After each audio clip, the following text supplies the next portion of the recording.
Welcome back, Guardians. My name is Samlab.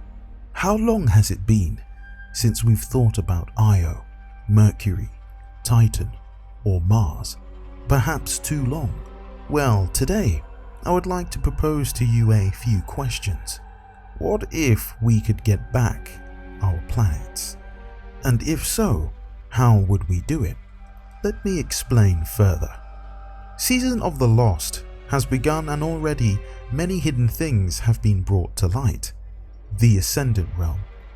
Yes, I have spoken about it many times before, and ahead of time, I knew it was only a matter of time until we ventured into the mysterious realms of Ascendancy.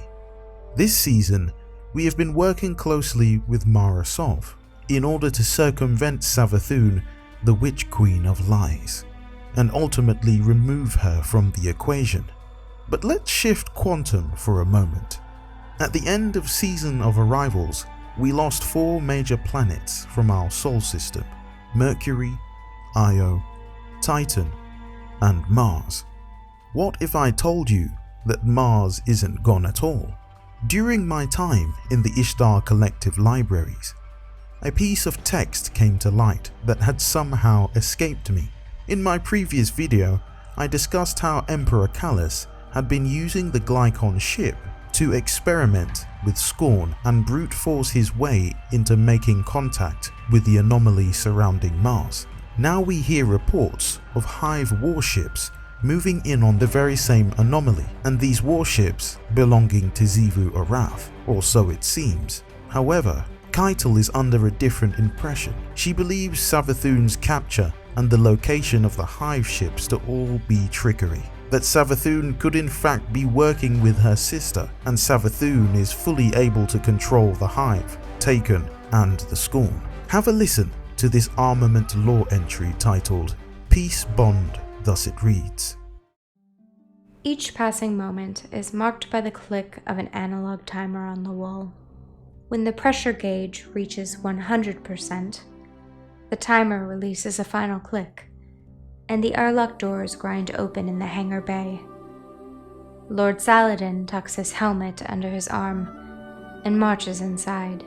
He is met by banners of blue and white ringing the walls, each bearing the crest of Keitel's empire, the Cabal Ascendancy. A pair of blue armored phalanxes greet Saladin at the entrance with raised rifles, but the Iron Lord strides past without a glance. The phalanxes slowly lower their rifles and turn toward a heavy armored Valis approaching from the other side of the hangar. "You come alone?"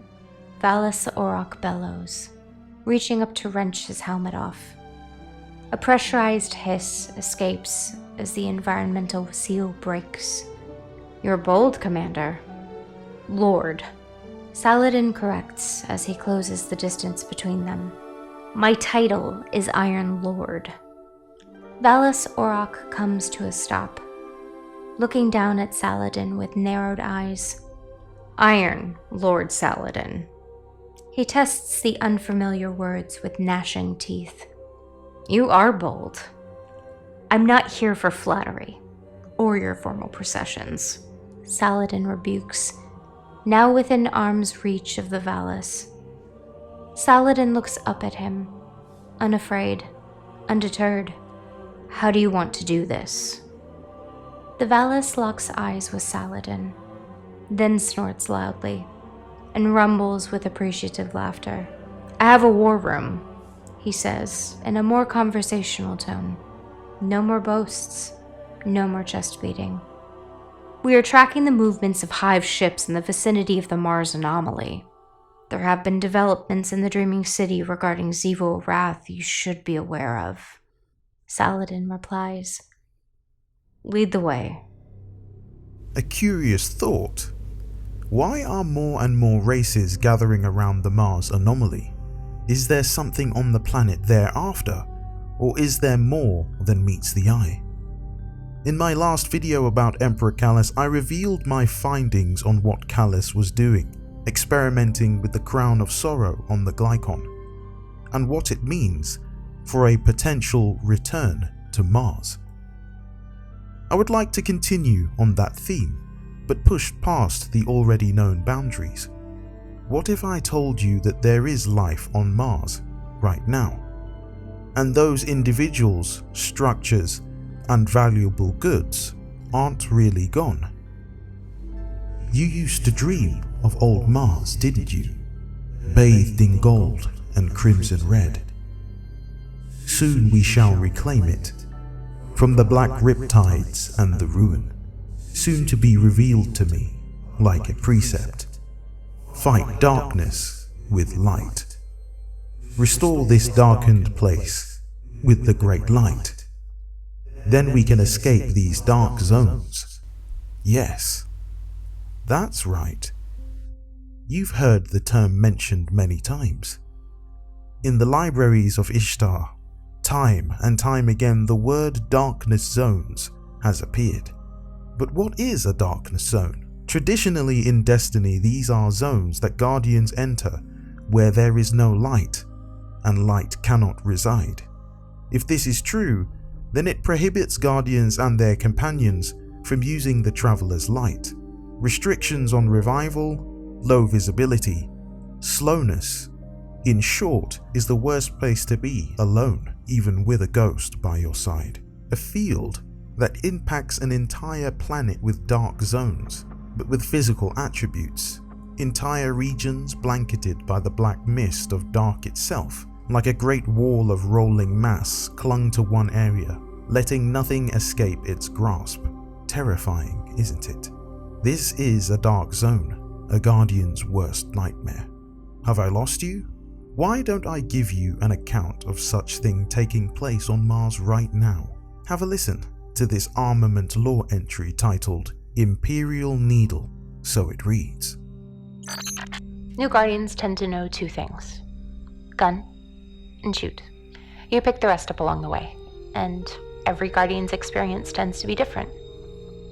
Let's just say the onboarding process could use a little streamlining. But as for our enemies, 2 points are drilled into us from day one. The Cabal are big, horrible brutes, and the Fallen are untrustworthy scavengers. What they don't tell you right away is how that's such complete garbage. I've seen Cabal who might as well have had rocks in their heads instead of brains, the kind who will crash a tank, killing themselves rather than stop to reload munitions in a turret. But I've known just as many Cabal who will stalk you across the Martian dunes for 2 days straight, no sleep, never revealing themselves. That's how I was introduced to Brachiostrask. As for the the Elixni. Everyone tells the story of the Battle of Twilight Gap, of the Elixni houses sending in drugs to eat babies, and other charming bedtime stories. But nobody prepares you for an Elixni so scared out of her wits that she tries praying to you, because she thinks the great machine will listen through you. An Elixni so inured in the old ways that she leaves an offering to you, like you're some sort of saint to a lesser god. That's how I met Shiri. A few months before the Red War, I was 2 days into a long patrol on Mars, tracking a limping Skyburner tank back to a carrier rendezvous location. I got sloppy. Didn't realize that the Skyburners had a rear guard because I believe the Cabal were utter morons with the tactical acumen of a boulder. Because that's what I was taught. Not that they're a proud people with a storied history. No, I got that driven 12 inches into my abdomen when Brachiostrask, leader of the Skyburners' rear guard, ran me through with a ceremonial knife. Normally that would just be a minor inconvenience, except that during the collapse, the darkness chewed up large reaches of Mars, so bad that light can't burn there, in the same way that fire can't burn in space.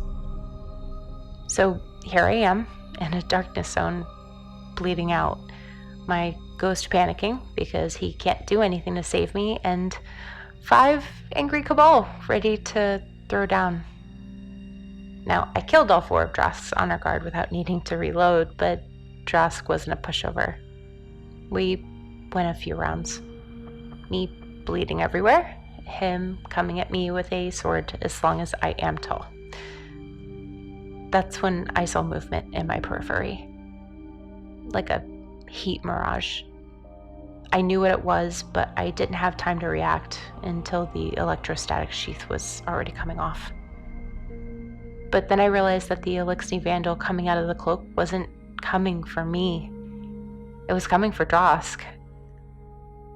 You see, what they don't teach you about Elixir is that they're fiercely loyal when it comes to family. And Drosk had kidnapped and killed some of this Elixir's kin. So here we were, 2 would-be enemies, taking down a Cabal Brachus like a pair of wolves.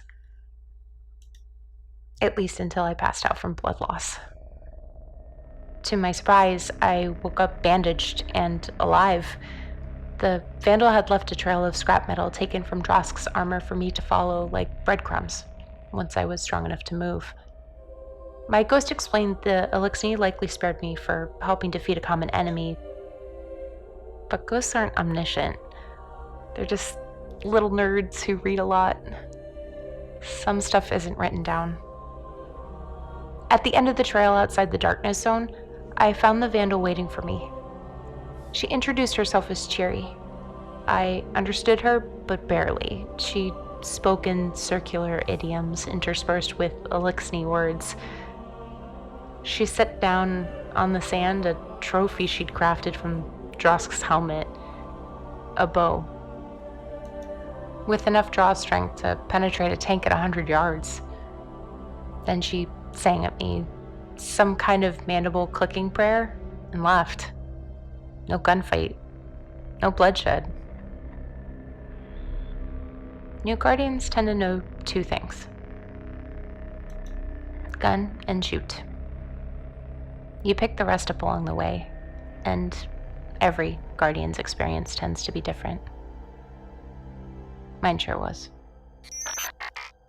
If this is true, then it means one thing.